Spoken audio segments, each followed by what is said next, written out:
কাছাকাছি সকালে দেখে গেছে এনে বয়ে রয়েছে। আজকে 3 মাস হয়েছে জেলের থেকে 3 মাসের মাথা চড়ে আনছি। কতলাটা পয়সা নুন চুন লই আর মাথা চড়ে আনছি। কই যেতাম না কি লিখে তা করতে। জেলে কেলে গেছে? হ্যাঁ জেলে কেলে গেছে? জেলে মদ খাইয়া বিয়ে করছিল আপনার লয়ে গেছে।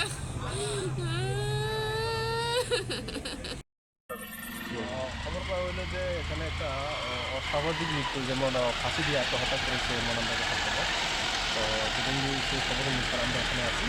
আসার পরে দেখি যে টিকিটা একটা প্লাস্টিক রশি দ্বারা ঝুলন্ত অবস্থায়, বাকিটা মানে আমরা টিএমডিপি সংগ্রহ করার পরে বুঝতে পারবো এটা। মানে প্রাথমিকভাবে কি দেখছেন, কিভাবে হতে পারে? মানে নিজেই কি আত্মহত্যা করছে?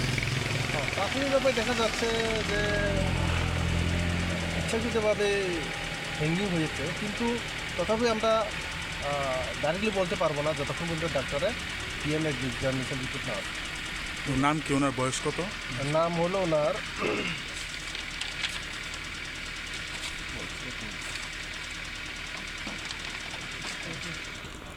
নাম হলো পূরণ সূত্রধর, বয়স 50, পিতা হচ্ছে অবনী সূত্রধর। কি করতেন উনি? উনি কার্পেন্টারের কাজ করতেন, কাঠের কাজ। মানে ঘটনাটা কি নিয়ে হতে পারে?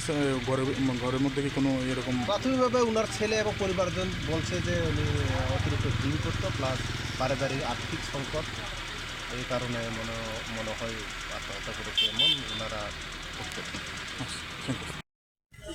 এটা তো খুঁজে পাই না সকালবেলা। আমি বাইরে গেছিলাম ফ্লিপকার্টে অফিসে গেছিলাম, মা সাড়ে 8টা দিয়ে গেছি।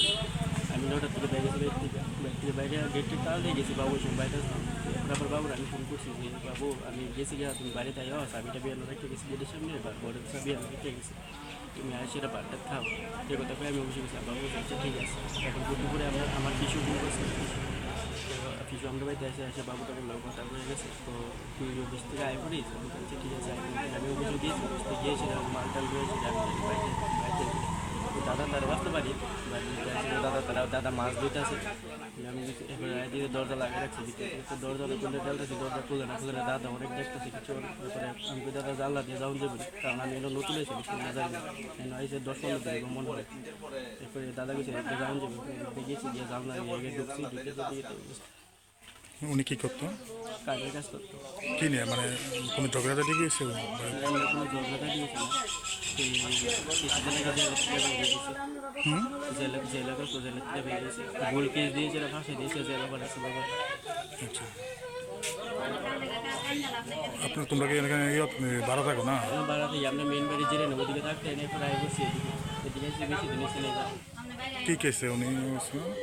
আমরা ওদিকে থেকে মহিলাদের ভুল কেস দিয়েছে, বিয়ে করে সেটা ব্যাপারে 3 মাসে প্রায় বেরিয়েছে, 86 দিন খারাপ বেরিয়েছে। কবে আসছে জেলের থেকে? অষ্টমী পূজার দিন, প্রথম পূজার দিন বেরিয়েছে, প্রথম পূজার দিন বেরিয়েছে। আর আজকে কাম করে। নাম কি ওনার? বাবার নাম পরিচিত। বয়স কত? 50-50। এই জায়গাটার নাম? আমি ঠিক করে না, অত জানি কথা। তোমার নাম? আমার শুভম সূত্র। তুমি ওনার ছেলে? কে কে থাকতো তোমরা? আমি মা আর বাবা। নাম কি আমাদের সূত্র। আপনার হাজবেন্ডের নাম? হয়ে গেছে বলবো, তখন তো আমি মিথ্যাবাদী। আপনি বাংলাদেশের কোন জায়গার? ব্রাহ্মণবাড়িয়া জেলা, ব্রাহ্মণবাড়িয়া নবীনগর থানা। আপনি বাংলাদেশের কোন জায়গা? আমরা ভাই ব্রাহ্মণবাড়িয়া চান্দুরা, শ্বশুরবাড়ি চান্দুরা। চান্দুরা। হ্যাঁ, কতদিন আগে উঠছেন? এখানে 2 থেকে 3 বছরের কাছাকাছি হয়ে গেছে। 2 থেকে 3 বছর ধরে এখানে কাটাইতেছেন? তো ওর বাড়ি তো মনে করেন যে আরো বেশি না। আমার শ্বশুরবাড়িতে কেউ নেই, আমার হাজবেন্ড এখানে দিন মজুরি করে, এখানে থাকি। বিদায় বলছে বাচ্চা কাছে তুমি এখানে একা একা থাকবে, যে আমার ছোটো ছোটো 2টা বাচ্চা স্যার এখানে নিয়ে আমি আসছি। আমরা বলছিল তোমরা দিলেই তোমার না। তাই আপনারা জানেন না আপনাদের যে সাজা হইতে পারে এই জিনিসটার লেগা? স্যার আমরা ভুলের জন্য ক্ষমা প্রার্থী স্যার। এইভাবে তো